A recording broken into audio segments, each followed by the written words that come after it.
Hello and welcome. I am Cyril Stover. The National Board for Technical Education, NBTE, supervises, regulates and oversees educational programs offered by technical institutions at secondary and post-secondary levels. Now, in recent times, the NBTE has ramped up its supervision and regulation of the curriculum, leading to the acquisition of much-needed skills in some critical areas. Today, I sit with the Executive Secretary of the NBTE, Idris Muhammad Bugaje, a professor of chemical engineering.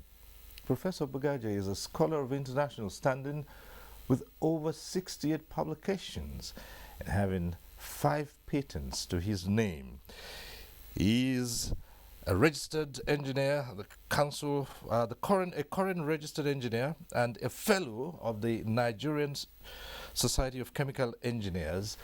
He's received so many awards all along his career.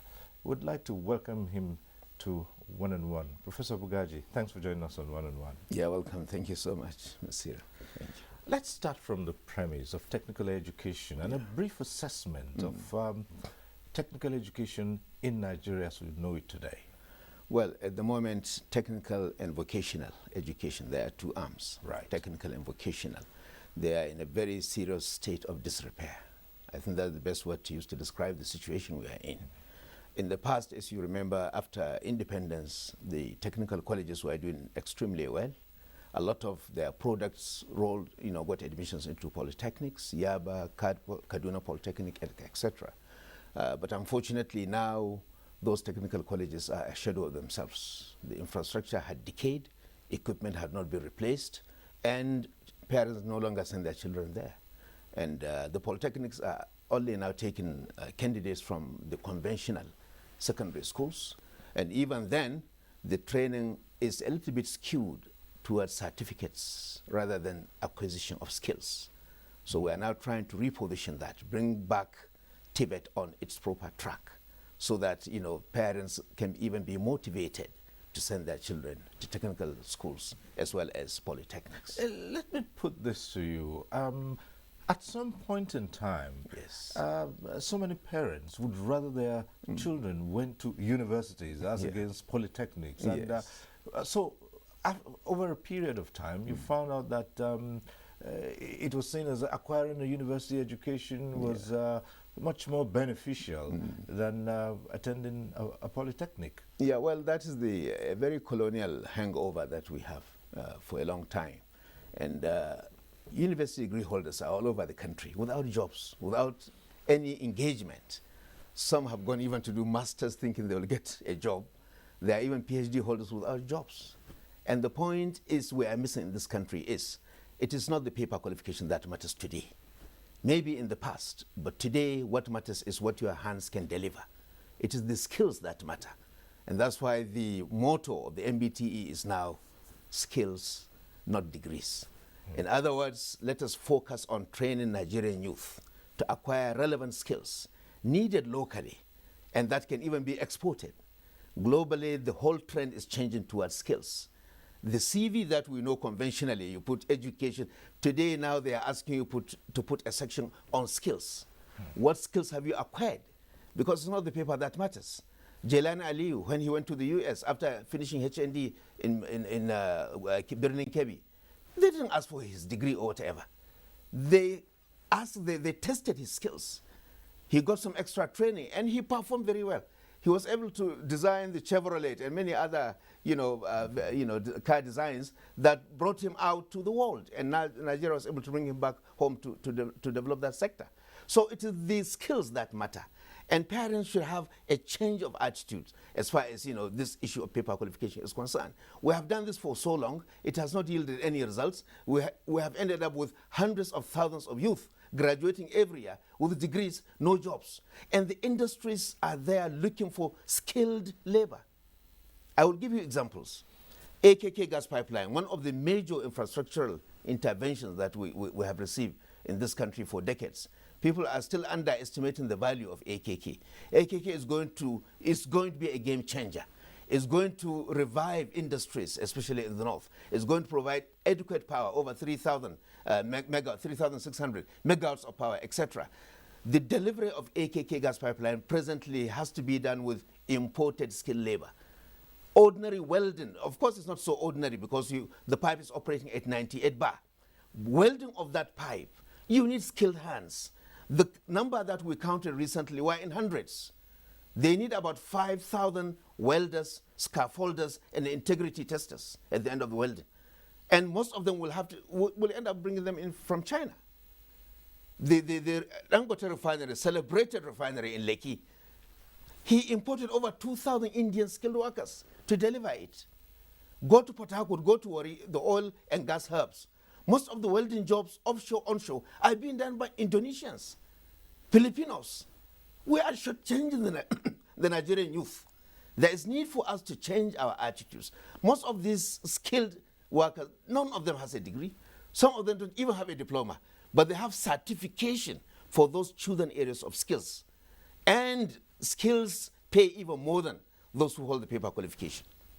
So there is need for attitudinal change in Nigeria. We should stop looking down upon skills. Even in the construction center here in Abuja, most of the best tilers, best POPs, best finishers are from Benin and Togo. Nigerian youth are again being shortchanged. So we must change the attitude. We must value skills. Skills is now what is driving the economy globally. Right. So how is the National Board for Technical Education addressing this challenge and turning it around? Well, the NBTE has declared that skills development is our flagship. That's number one. Every polytechnic, every monotechnic, every technical institution under our supervision must institute skills training program relevant to their environment. Look at your environment, look at what the local industries require. Look at what the entrepreneurship drive we are trying to develop require. And then roll out skills training program. You see, technical education ends up with national diploma, higher national diploma. Skills training would give you another level of certification. We call it NSQ, Nigerian Skills Qualification, level 1 to 6. Each of those levels has its equivalencies. The highest level is equivalent beyond the postgraduate level. The equivalency is about PhD level when you reach that level of level 6 of NSQ. So we're trying to say that let us try to allow students, even those who are doing the national diploma, while we increase the skill content, let's also allow them to undergo this training on skills so that they go out with a diploma and a certification on a particular skill, be it welding, carpentry and joinery, construction skills, industrial mechatronics, whatever, fashion design, hospitality and hotel management and so on. Let them get a skills qualification so that when they graduate, they don't need to start looking for jobs. With those skills, they can even set up. If I have a very good certification on welding and fabrication, I will not even start looking for a job. I may go to BOI, Bank of Industry, or any other support and get some money, seed money, to start my own and employ other people. So this is the way to go. This is the way to resolve this issue of unemployment in Nigeria. Mr. President has promised to lift 100 million Nigerians out of poverty in the next 10 years. That means about 10 million per annum. The best way to do that is to give those Nigerians skills. Skills are now needed globally. With the COVID pandemic, the demand for skills is even more. I mentioned in my last interview, UK needs 5,000 skilled, heavy truck drivers, certified ones, and we are rolling out training program for that. Germany requires 400,000 For the next 5 years, every year they need 400,000 skilled labor for industries so that Germany can remain on top of the curve in Europe. So there is need for us to rethink in this country. Local industries require these skills. We can even export them and earn foreign exchange for Nigeria. Many countries are already exploiting that. Nigeria shouldn't be left behind. Professor Bugaje, that's an interesting scenario. Now that you talked about this acquisition of skills, yes, and quite a number of areas where Nigerian youths have been shortchanged, using your words. Yes. It's interesting that around Nigeria, some of its neighboring countries, these artisans and tradesmen are certificated. Yeah. And around here, nothing happens. Informal. We have an informal period of apprenticeship, at the end of which people say they have graduated, but there's nothing to show for the kinds of skills. Now, that has been blamed for the importation of skilled manpower from neighboring countries to do such things that you mentioned here, POP, carpentry works and all of that. Yeah. Why did it take us so long to realize this? Well, the reason is you have to go back to history. I mean, if you look at the history of education in Nigeria, the Francophone country, the model being used in Francophone colonized areas was much better than the British. The British, of course, started the Yaba Tech, and later Kaduna Technical Institute in 1956 was established. But it was only meant to service the what do you call it, the colonial economy. But in the Francophone, even though they also served the colonial economy, but they tried to made it in line with the standards over there in France. So every skill was certified. And not only that, the certification allows those trainees to go for higher training. When you don't certify them, they don't know the level they belong to. I have told you NSQF in Nigeria is level 1 to 6. So there is need for to give those trainees certificate. If it's there in level 2, now they can enroll for level 3 training. So unfortunately, the framework in this country, the educational policy was faulty for many decades. I'm not blaming this government. For many decades, we had ignored the development of skills and technical and vocational education. We were putting so much craze on university education. In 1990, there were only 35 universities in Nigeria. Today, we have over 200 universities in Nigeria. We don't even have that number of polytechnics at the moment. And for every university graduate in engineering, you require 5 technologists. And for every 5 technologists from the polytechnic, you require 5 artisans and craftsmen to support him in a properly managed economy. In Nigeria, we have got it upside down. What is even happening now is universities are swallowing the polytechnics. You hear them converting universities across the country. Well, even as we polytechnics into universities. Polytechnics have been turned into universities. In fact, there are so many requests before the National Assembly now. It's very retrogressive. Made into universities. Very retrogressive. And I appeal to Mr. President never to sign any of those bills. It's a retrogressive step. China converted in 2017 600 universities, public universities, into polytechnics so that they can produce more skilled hands, because China wants to stay on top of the global economy. And they need more skilled labor. And the skills are evolving. But in this country, we are doing it in the reverse order. It will not take us anywhere. So this craze for conversion, let them go and set up a university if that's what they want, but don't convert our polytechnics into universities. Last Polytech in Lagos was the last one, recently swallowed into the university system. Last Polytech used to be the largest polytechnic in sub-Saharan Africa. They have a student population of about 50,000, rolling out hundreds of programs. Now all that one is lost. Unfortunately, Lagos also being an industrial hub, the effect will show very soon in their local economy. So there is need for us really to have a rethink.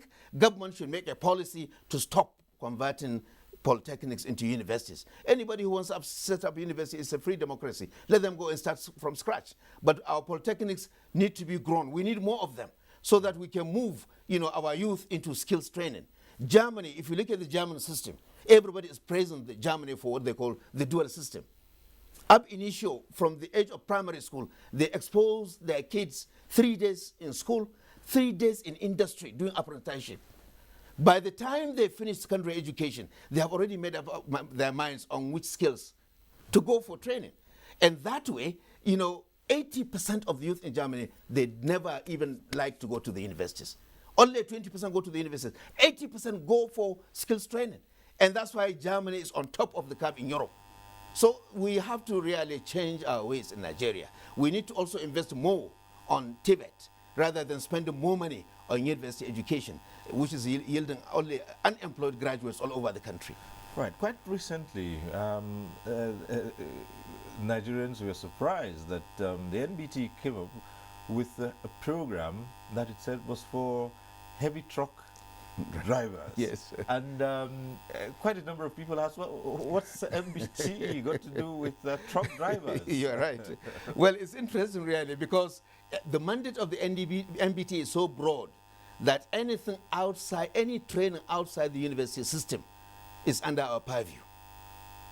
Let's not underrate the professionalism of drivers. They are professionals, drivers. Globally, they are accepted as professionals. And they even earn, in Europe, they earn more than professors. Not professors in Nigeria, professors in Europe. They earn only £5,000 in a year. The heavy truck drivers of the highest level, they earn more than that. Other artisans earn 3 times what professors earn in the UK. So we realize there is need for us to recognize drivers as professionals. We have so many heavy truck drivers in Nigeria without certificates. They only have the FRSC, grade E. I used to know this grade E driving license. That's not recognized outside the country. So we need to give them what we call recognition of prior learning, RPL, so that they can get this NSQ certificate, which is recognized across the world. And with that, they can earn a good living overseas. They can also send some foreign exchange back to Nigeria. Many countries are already exploiting that. I gave the example of Bangladesh. In 2019, before COVID, Bangladesh exported 2.5 million construction workers, skilled construction workers, to Saudi Arabia and its neighboring Middle Eastern countries, earning so much billions every year as a remittance to their countries in dollars, contributing a large percentage to the GDP. Nigeria needs to do that. We have almost the same population with Bangladesh, but a lot of our youth, almost 30–40% of them, are redundant. By the time even this out-of-school children, there's a way you can give them skills. Because the skills training doesn't ask you to bring 5 credits. It doesn't ask you to bring JAM score. All it does is, what can your hands do? We assess you. Assessment is very important. Then we give you the next level training. So there is need for us to even train the assessors. At the moment, most of the teachers in technical secondary schools and most of the lecturers in the polytechnics are not qualified assessors. Nigeria has very low level of qualified assessors, what we call the quality assurance assessors, QAS. We have just about 1,500 with a population of 200 million. What figure would you be looking at? Ethiopia has 35,000 assessors with a population half of Nigeria, giving them a ratio of 1 to 50. So we are far behind. We have not been planning very well for development of skills. Other countries are doing it and are really benefiting from that. So we are appealing to government to change the direction, to look into the budget and spend more money on skills training. All this political skills training should be brought under the NSQ. There are so many constituency projects and whatever you see. Yes, politicians. I was going to ask you that's, about that. That's right. How do you now streamline all what you see around? We need to streamline them because they come and give young people just training for 2 weeks and give them starter packs, and the story ends there. Most of the starter packs will be sold off behind the scene. Those are high political. Highly political. Okay. For NSQ training, you require at least 1,500 hours of training because it's a global standard we have adopted, and we are already making handshakes with other frameworks across the globe. They are recognizing our own. The minimum is 1,500. We can achieve it because most of it may not be in the classroom.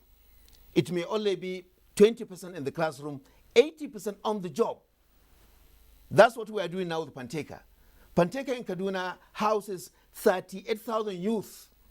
There are so many that the place is choked up. They operate in shifts.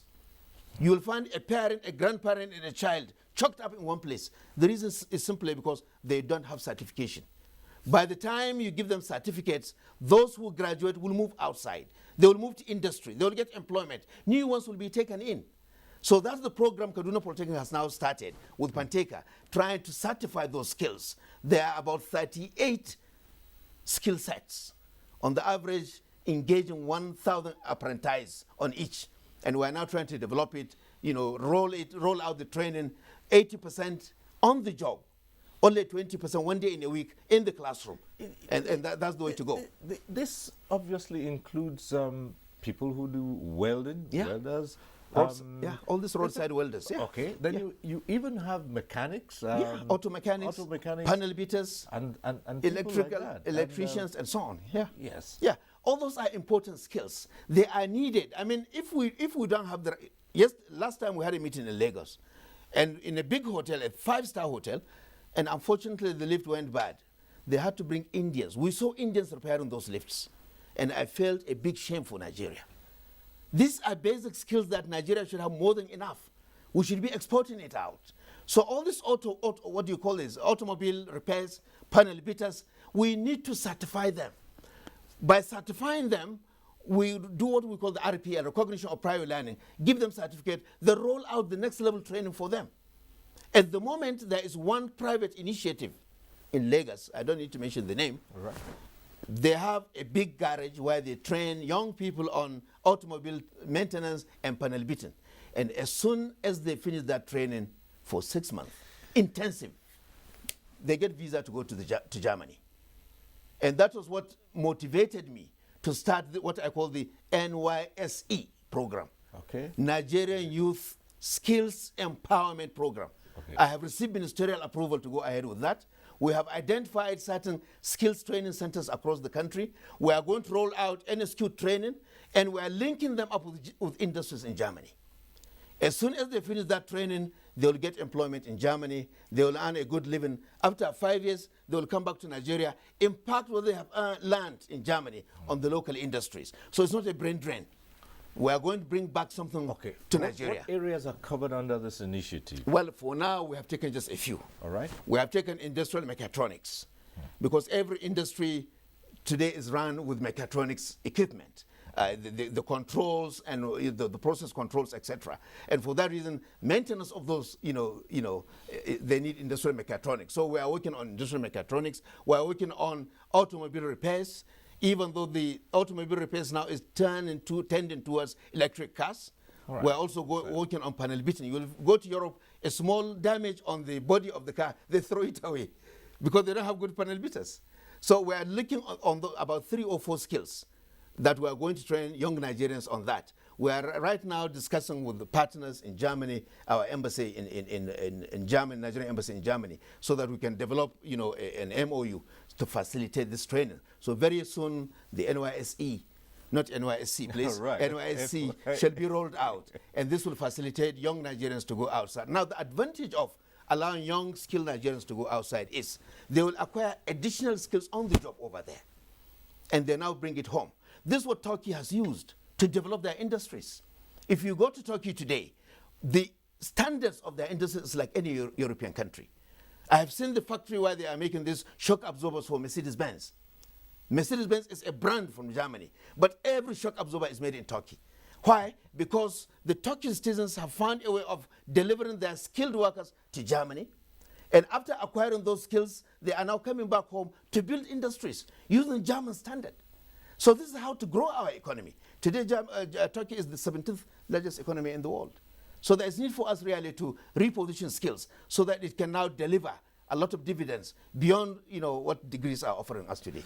One thing that has always cropped up in Nigeria when you talk about development is what you just mentioned now, maintenance. Yes. And it would seem that for long, what we do is acquire machinery and they work, and that's it. Today, as we speak, almost in every part, every aspect of the Nigerian economy suffers as a result of what has been described as a lack of maintenance culture. Exactly. And less people have training and have knowledge and skills in maintaining huge infrastructure. A good case in point is what you just mentioned. Yeah. Lifts, for instance. There are people in this country who would tell you they would never ride in lifts or elevators, and because you go to most places where you have lifts, they have all broken. Yeah, sure. Well, the problem is actually because we have not developed the skills for the maintenance. The maintenance culture is so poor because the skilled manpower to do the maintenance have not been developed. I will give you an example now. If you go to every polytechnic, every university, that's what they call CNC machines.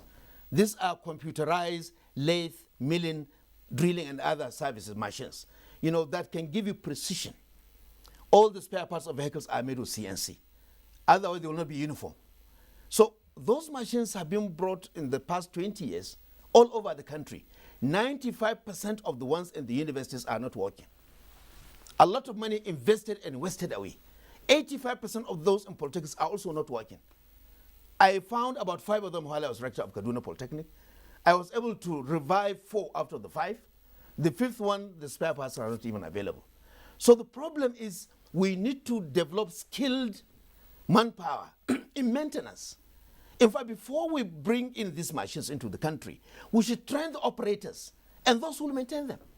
But we're in a hurry to award contracts. We're in a hurry, to bring in for foreign, whatever they call it, loans and, interventions. We don't even prepare the grounds for sustainability. So there is need for us to reposition polytechnics to take this important role. If you convert polytechnics into universities, nobody will train these skilled maintenance workers. So there is need for us, therefore, to reposition them, not only to run the conventional diploma programs, but also to run skills training program. And the doors should be open for the informal sector so that the roadside mechanic can come to the polytechnic, get certification, enroll for another training. He doesn't need to leave his job. He will just come one day in a week, enter the classroom, understand the theories behind what he's doing practically. And then his QAA, Quality Assurance Assessor, will be visiting him to assess his performance. So this is the way to go. And this is what we are telling polytechnics should reposition themselves to. There's a lot of sluggishness, but I have already declared that by 2023, we shall not go for accreditation for any diploma program for any polytechnic that does not have a skills training program. Anybody who wants accreditation for diploma must also institute a skills training program. And we are not saying a specific skill. Look at your environment. Okay. Look at the kind of skills that you need to carry out training on. Fashion design, welding and fabrication, carpentry and joinery, mechatronics, as we have already mentioned, hospitality skills, etc., etc. That's one of the area that's interesting, hospitality skills. And yes. Ordinarily one would say, well, the National Board for Technical Education shouldn't be talking about hospitality skills here. Yeah, well, we already have national diploma and high national diploma in hospitality. Right.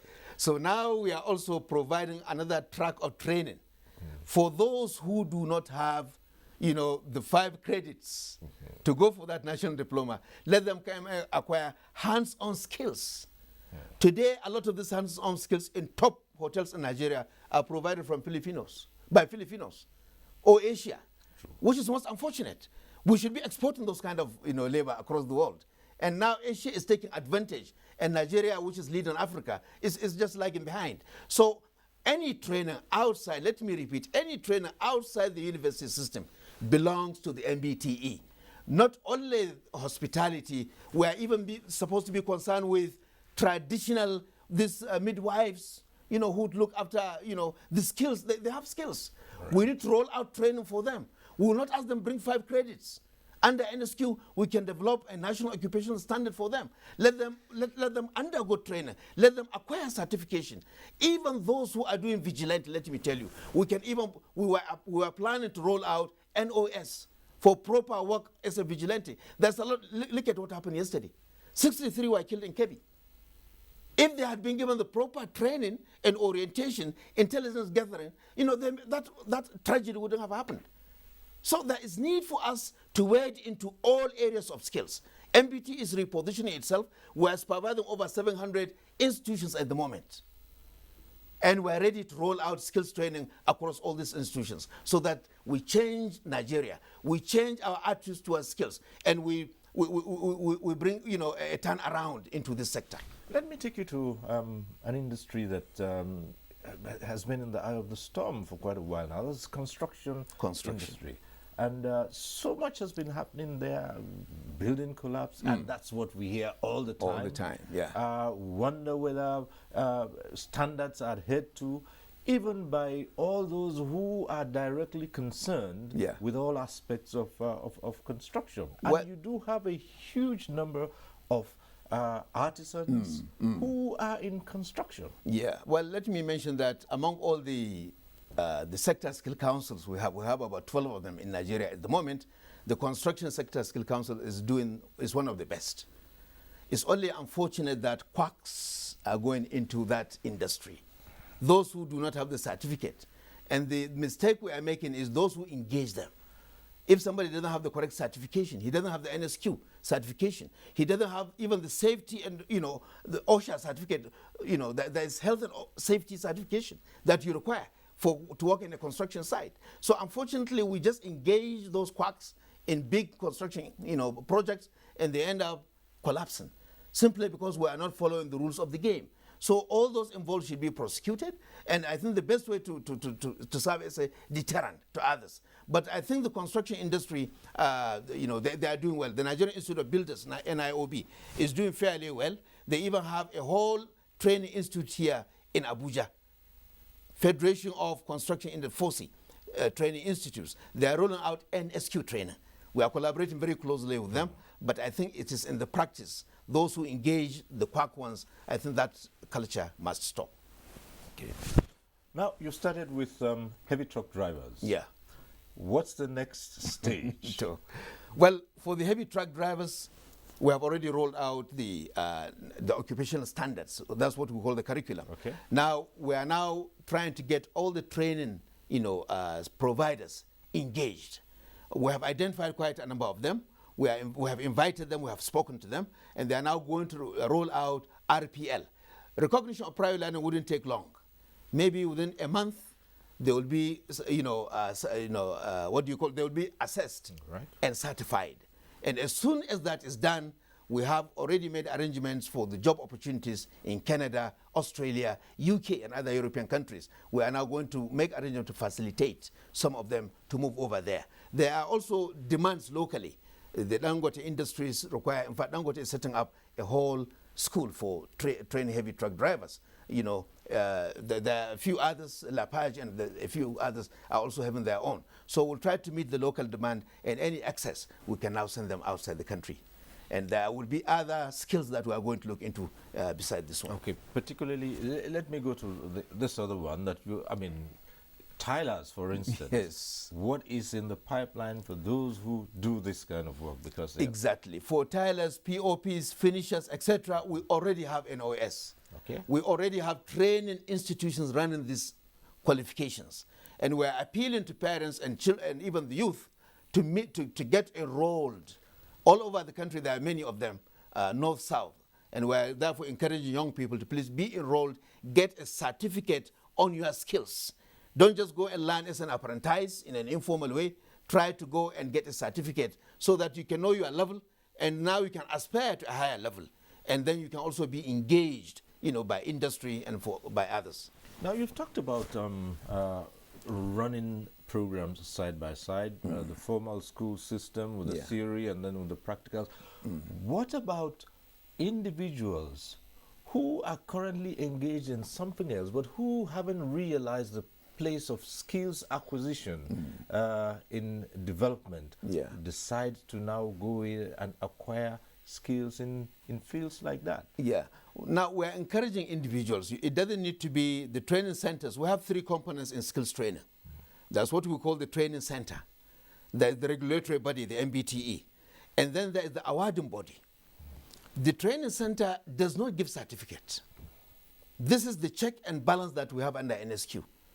Unlike, university degrees, polytechnic diplomas, the institutions give you the certificate. No, under skills, no. Because we don't want anything to be shortchanged.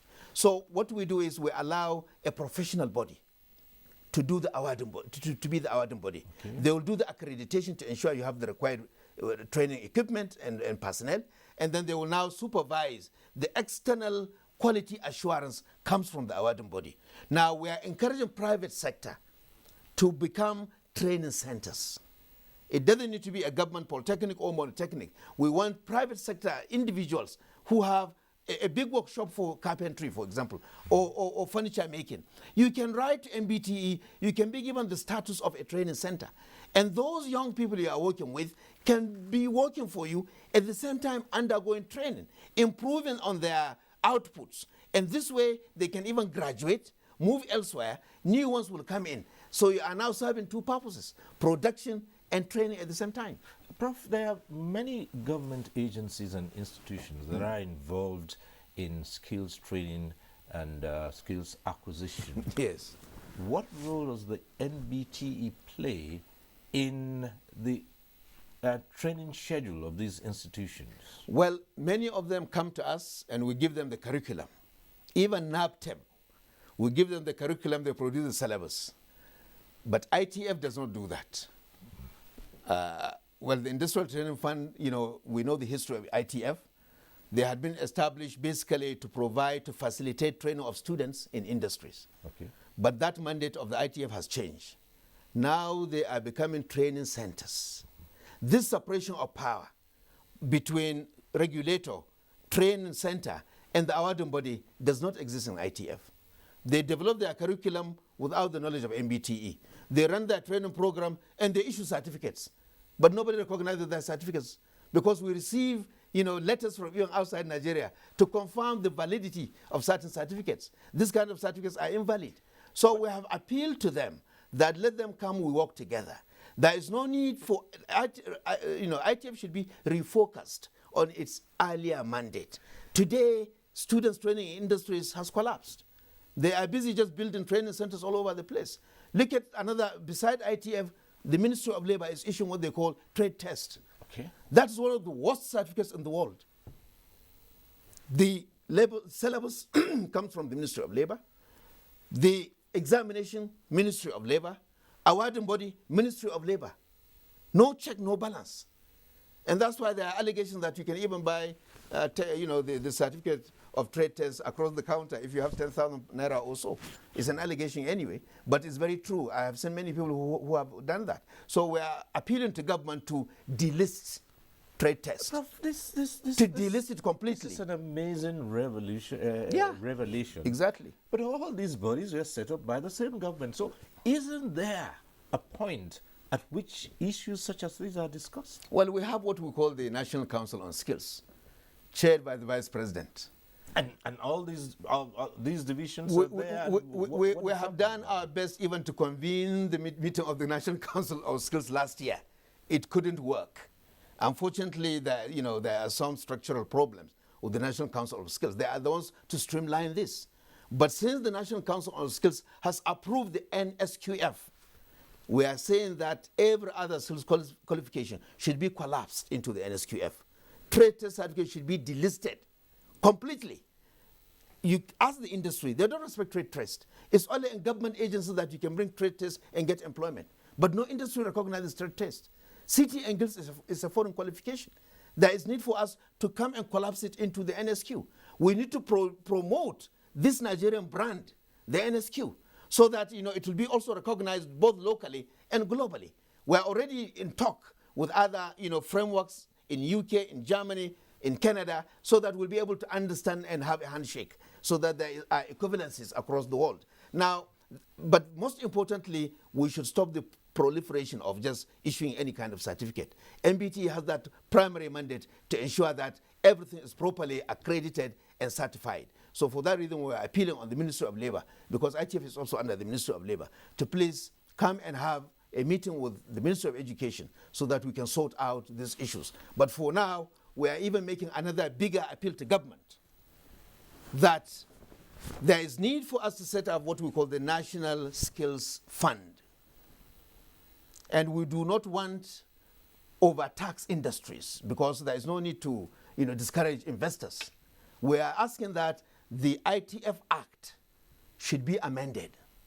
It should be, ITF and NDE should be collapsed together to form the National Skills Fund, so that there will be a source of funding for the development of skills in the country. If you are going to rely on the conventional budget, Budgets of year in, year out are very low on TVET. Just like TED Fund is making intervention on tertiary education, there is need for a national skills fund that will make intervention for the development of skills. And the best way to do it is collapse ITF and NDE, let them now focus on skills development. They are not supposed to be training centers. They should be funding training centers so that more youth can be trained. And the point is, you cannot, check and balance is necessary in skills training. You can't be issuing certificates that you wrote syllabus on and that it doesn't make sense. So we are appealing to government to take this very seriously so that we can now sit together and sort these issues out. All these now mean that there's a lot standing in the way of developing a proper framework for technical and vocational education here. Yeah. How Well, the way out is actually for the National Council on Skills, chaired by His Excellency the Vice President, to sit up to its responsibility, to ensure that all these issues are streamlined, to find funding for the development of skills, to ensure that all our training centers are rolling out skills training under the NSQ, to collapse every other skills training qualification to the NSQ, and to legislate on the NSQF, the Nigerian Skills Qualification Framework. Legislation which, in the absence of which these issues cannot be resolved. Exactly.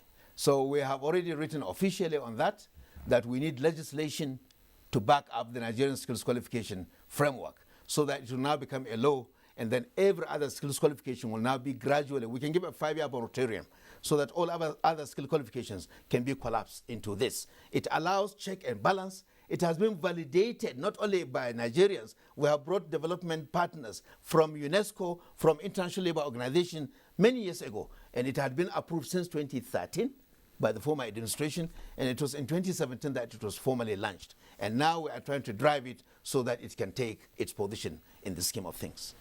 All right, we started off this conversation and you talked about the decaying infrastructure in polytechnics and their absence of technical colleges. What have you been able to do about that, and what is the best way to go to revamp these institutions and get them back on track? Well, during our last retreat with rectors and chairmen of councils, we resolved that there is need for, number one, we need a federal Ministry of Technical and Vocational Education. We are not saying our presence in the Federal Ministry of Education, we are not enjoying it, but there will be more focus on skills. And some would say, well, wouldn't that amount to some duplication of some sort? Well, in India, they have 3 federal ministries of education. They have basic education, another one for higher education, and another one on skills. Okay. And their motto is, Skill India. If you don't skill India, you will kill India. A whole ministry for skills. Right. So we are asking for a ministry of technical and vocational education so that it can oversee the TVET sector properly, so that it can get funding for the TVET sector. At the moment, the TVET sector gets so little. At the moment, our budget for education is not more than 7% of the total federal budget. And, it's supposed to be about 26% by the UNESCO standard. We're even asking for just 20%. And then out of that 20%, half of it should go to TVET. Because setting up a polytechnic is more expensive than setting up a university. But every time you see interventions being given, the university will get twice what the polytechnics get.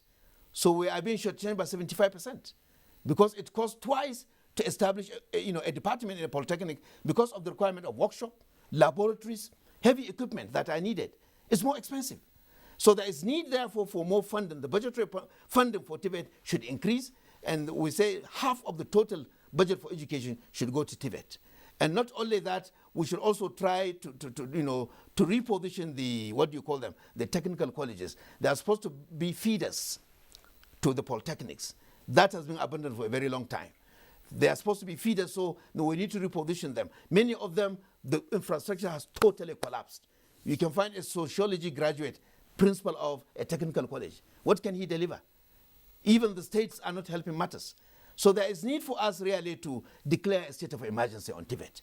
That's the only way to go forward. That's so that technical, vocational and technical vocational education and training. Yeah, that's what TVET is all about. Yeah, right. That's the way to go forward, so that we can have a common front at both federal and state level to resolve these issues and to empower our youth, because there's no way you can empower Nigerians except through TVET. Interesting conversation, Prof. Here. Yes. Particularly this aspect of streamlining the various bodies and organs that provide training, and especially seeing that many of these agencies are set up by government. Now, Yes. in addressing this, it would seem that there would be need for legislation. Some of these agencies were set up by law, and wouldn't that be a long walk? First repealing the act, setting them up, and then amending the act? Yes. I think it's not going to be difficult once that is resolved by government to do so. We are saying that those staff in ITF, they don't need to lose their jobs. Reposition that agency, change its name, change its mandate. They can still continue to work and deliver on skills. You're aware that these suggestions might not go down well with...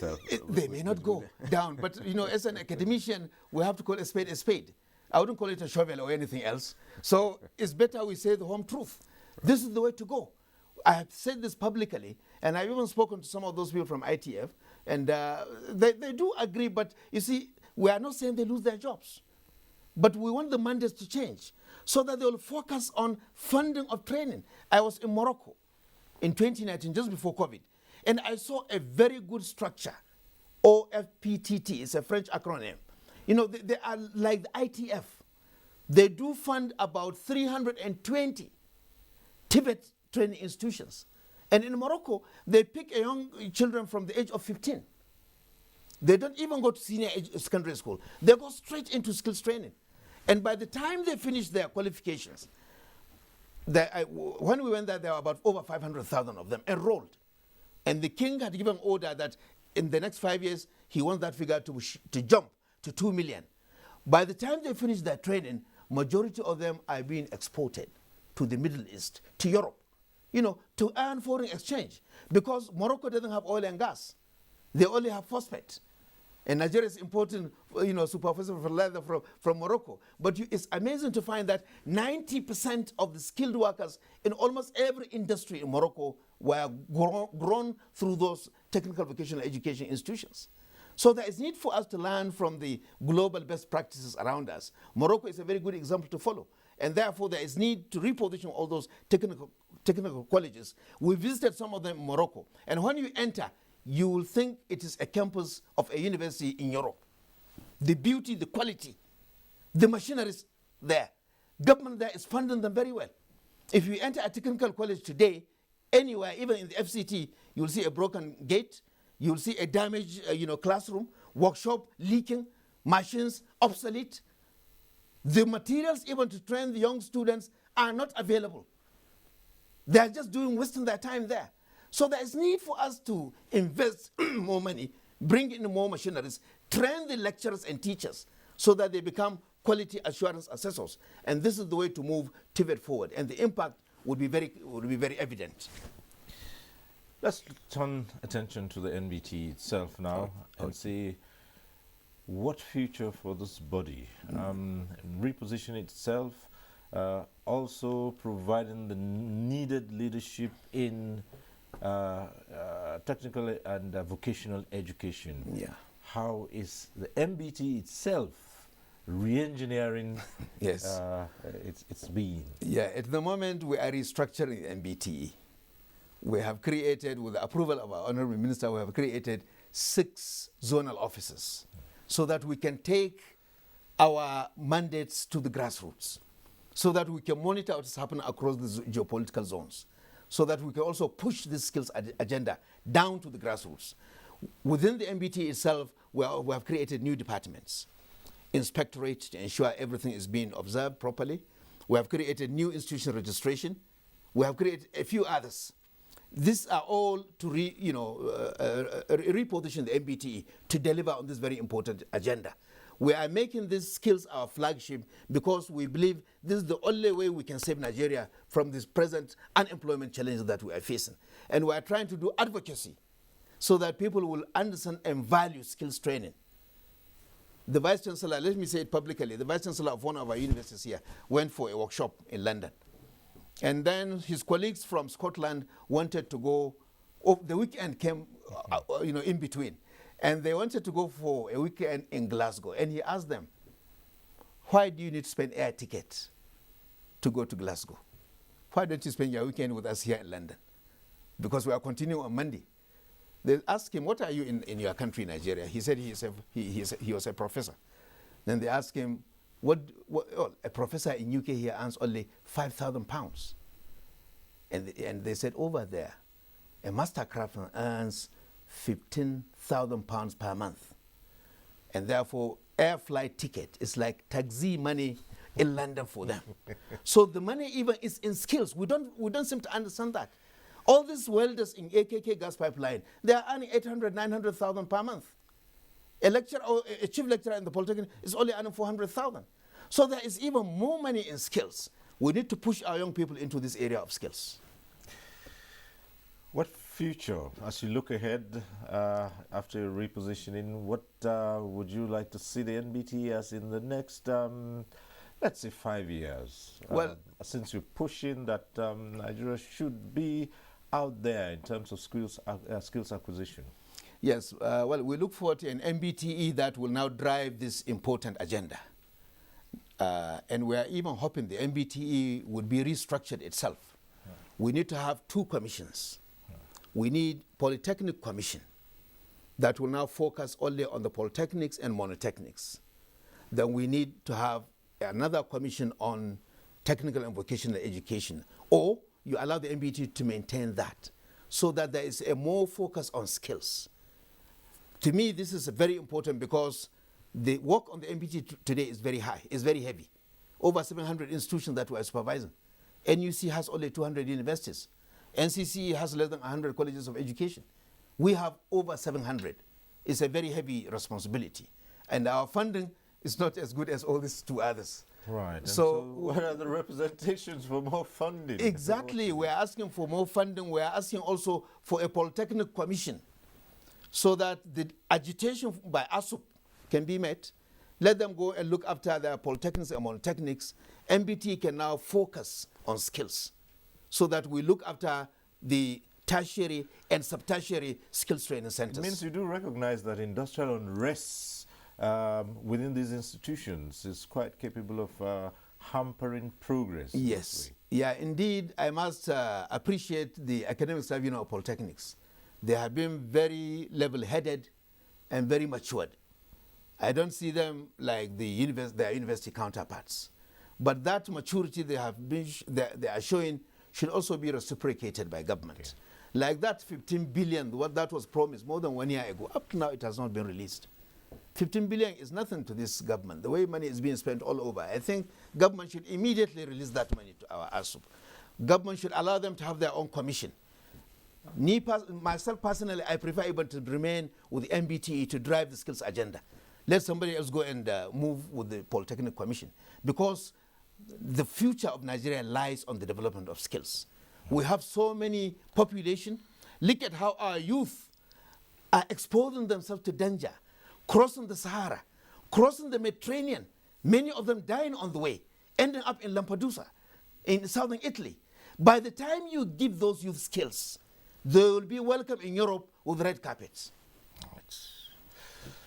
Well, Professor Idris Mohammed Bugaje, Executive Secretary of the National Board for Technical Education, it's been one very interesting session talking to you. Thank you. We hope you'll come again so we can explore further. Thank you. This skills acquisition drive. It's very important. Thank you so very much. Thanks a lot, Mr. Cyril. Thank you. Thank you. And that's our program today. Well, thank you for watching. Next week we'll be back with One-on-One. I'm Cyril Stover. Continue to stay safe.